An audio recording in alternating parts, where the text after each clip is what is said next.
दशम श्रेणी समस्त भाई भौणी को यही ऑनलाइन क्लास रे हार्दिक अभिनंदन एवं सुस्वागत। हमें विगत कालांश रे व्याकरणर वाक्य विचारर वाक्य कौन गोटे सार्थक वाक्य हेबा निमंते कौन कौन सब दरकार से संबंध जानते। योग्यता, आकांक्षा, आसक्ति, खंडवाक्य, वाक्यांश से विषय जानी। तो आज पढ़ा पद विन्यास। कथारे अच्छी कही बोली पारे जे पचा चिंगुड़ी बिके से। भल भाव कहवा जाना थिले खराब को मध्य भल बोली साब्यस्त करेंगे। यदि आम भल से कथा कहवा शैली भल थी ताले खराब जिनस भी सहजरे बिक्री हो जाई परबो। लोक माने भी कौन हेबे सहजरे आकर्षित हो पारे। कहवा जाना होची वाक्य गढ़ार कौशल। तेबे शुद्ध वाक्य गढ़ा हेले केतोटी विषय प्रति यत्नशील होबाक पड़िबो। एगुडी को वाक्यर पद विन्यास कहा जाए। आम आगु पढ़ी आसक्ति को मध्य पद विन्यास कहा जाए बोली। ठीक अच्छे आम जानिबा कौन देइछि रामचंद्र रावण को वध करथिले। रामचंद्र रावण को वध करथिले। रामचंद्र कौन कर्ता पद आउ करथिले कौन क्रियापद। जे करे बा कराए ताकू कर्ता पद कहा जाए। आउ क्रियापद कहले जे पदरे कौन सी काम जना जाए ताहाकू क्रियापद बोली कहा जाए। क्रिया मुख्यतः दुई प्रकार आमे पढ़ी अष्टम श्रेणी रे पढ़ी जानी। तो समापिका क्रिया आ गोटे है असमापिका क्रिया। समापिका क्रिया पुरुष वचन काल भाव क्रिया रे होउतबा विभिन्न रूप को समापिका क्रिया कहती। असमापिका क्रिया जो क्रियार मनर भाव असमाप्त रहिबार जना जाए ताकू असमापिका क्रिया बोली कहा जाए। क्रिया साधारणतः सकर्मक, कर्मक, द्विकर्मक मध्य होई पारे। सकर्मक क्रिया कौन जो क्रिया रे कर्म थाए ताकू सकर्मक क्रिया बोली कहा जाए। आउ जो क्रिया रे कौन न थाए कर्म न थाए ताकू अकर्मक क्रिया बोली कहा जाए। आउ जो क्रिया रे दुईटी कर्म थाए ताकू द्विकर्मक क्रिया कहा जाए। सकर्मक क्रिया अक्षय गोटे भल गीत गाइले जोठी कि कौन गीत गाउछंती तेणु सकर्मक अच्छी काम चली सकर्मक क्रिया। जोठी कर्म न थाए अकर्मक क्रिया जमती कुकुरटी धाउची तार धाइबा कार्य होची सरीनी तेणु सेठी अकर्मक क्रिया। द्विकर्मक क्रिया शिक्षक छात्र मानक प्रश्न पचारे। शिक्षक छात्र मानक कौन पचारे ना प्रश्न पचारे एटा हला मुख्य कर्म। शिक्षक काहाकू प्रश्न पचारे ना छात्र मानक प्रश्न पचारे।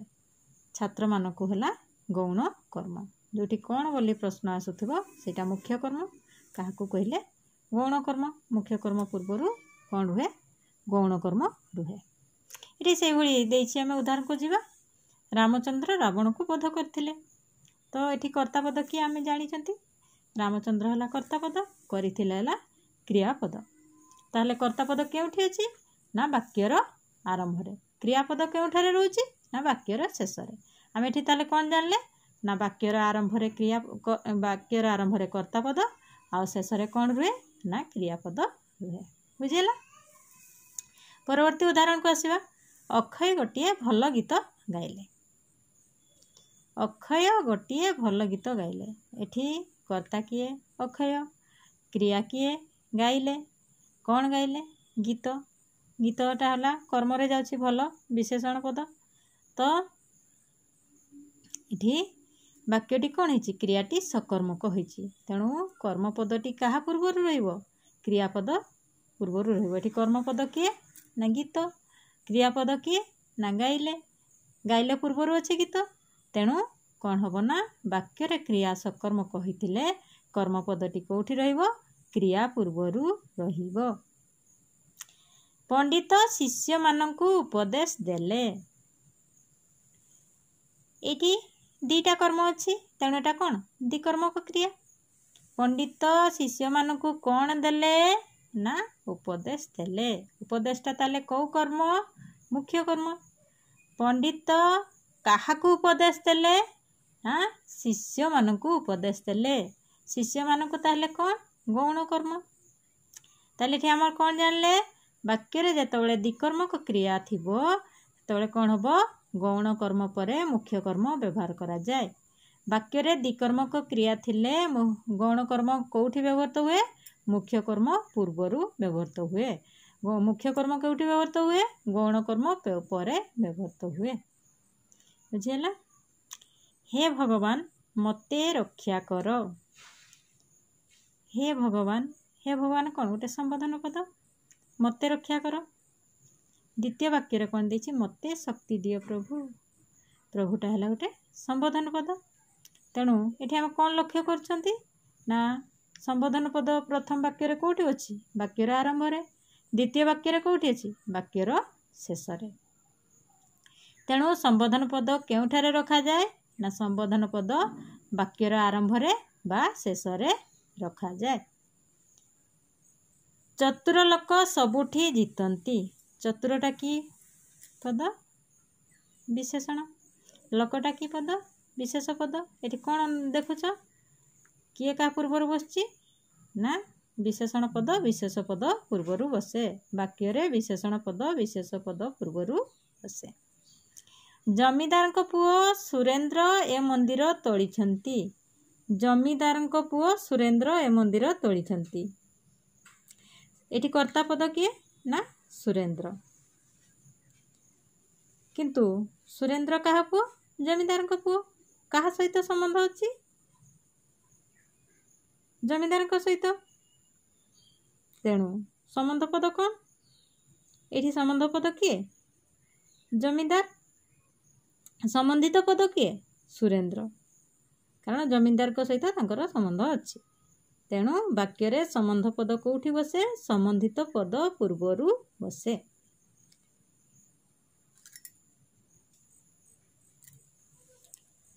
सकाळे काम आरंभ हुए। देखी सकाळे अधिकरण कारक वाक्य रे आरंभ अछि।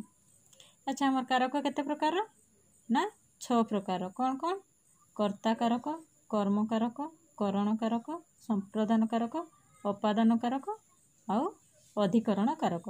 किंतु हमर विभक्ति केते प्रकार ना 7 प्रकार। प्रथमा विभक्ति द्वितीय विभक्ति तृतीय विभक्ति चतुर्थी विभक्ति पंचमी विभक्ति षष्ठी विभक्ति और सप्तमी विभक्ति। तो अधिकरण कारक रे को विभक्ति हुए ना सप्तमी विभक्ति हुए। तो ये वाक्यर आरंभ रे बेले बेले अधिकरण कारक देखा जाय बोली कहा जायछि।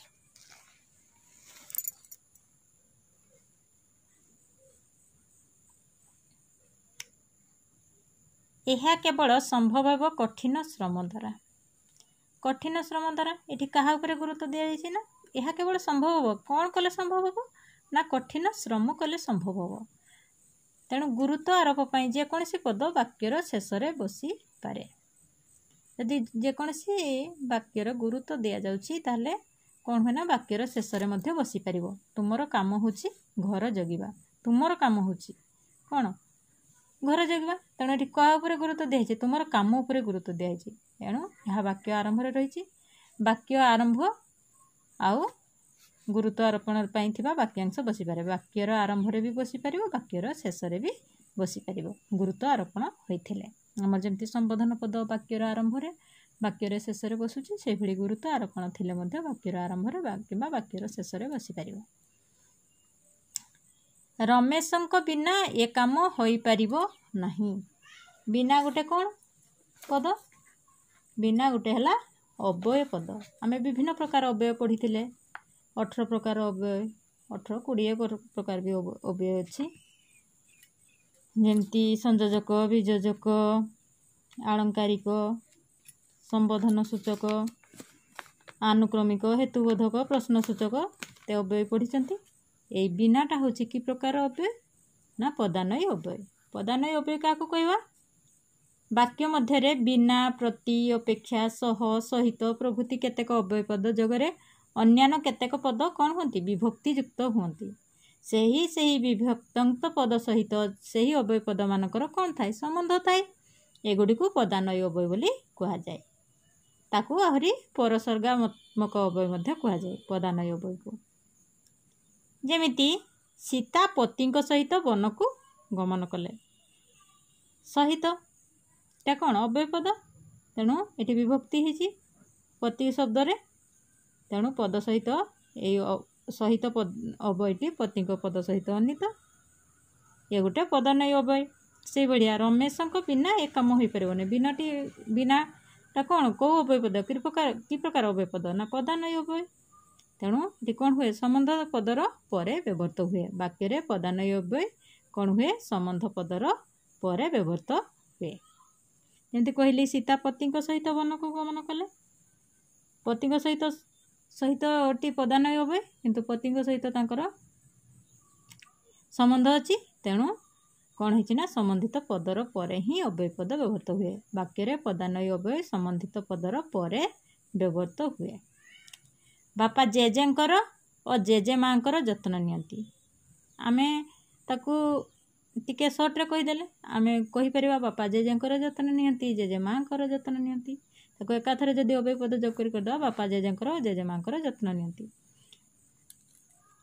बापांकर वाक्यर विभिन्न व्यक्तिंकर संबंध बुझेबा कले प्रत्येक संबंध पद सेतबे विभक्ति युक्त हो जाए जेतबे संबंध थाए बापांकर जेजेंक सहित भी संबंध अच्छी जेजेमांक सहित भी संबंध अच्छी तेणु कौन होती विभक्ति होती संबंध रे कौ विभक्ति हुए षष्ठी संबंध पद जगह कौ विभक्ति हुए षष्ठी विभक्ति हुए ये षष्ठी विभक्ति होती चंद्रमोहन कटक गला नहीं नहीं क्या पद बसची चंद्रमोहन है कर्ता गलाटा है क्रियापद तो नहीं क्या पर बसची नहीं शब्दटी ना क्रियापद पर बसी काली तमें घरे नथिल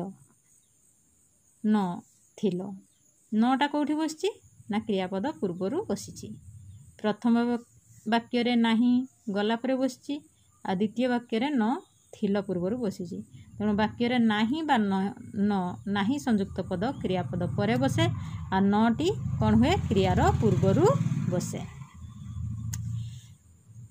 राघव सुदाम को बेतरे पिटिले ये आम लिखिपर आहरी राघव बेतरे सुदाम को पिटिले बापा गोपाल को बहीटे देले बापा बहीटे गोपाल को देले भी लिखिपर नरेश व्यवसाय बहुत रोजगार कर नरेश बहुत रोजगार कौटू करुच्ची व्यवसाय करुच्ची मिता शिक्षकों को घरे देखा कला मिता घरे शिक्षकों को देखा कला ये सब विभिन्न प्रकार विभक्ति होती प्रथम वाक्य बेतरे अच्छी करण कारक तृतीय विभक्ति होती द्वितीय बहीटे देले संप्रदान कारक चतुर्थी विभक्ति होती तृतीय वाक्य नरेश व्यवसाय कौन हो अपादान पंचमी होती मिता शिक्षकों को घरे देखा कले घरे कौ विभक्ति अधिकरण कारक सप्तमी विभक्ति होती तेणु वाक्य करण संप्रदान अपादान अधिकरण कारकर पदरे कौन होता है कर्मर परे बा पूर्वर व्यवहार हो पारे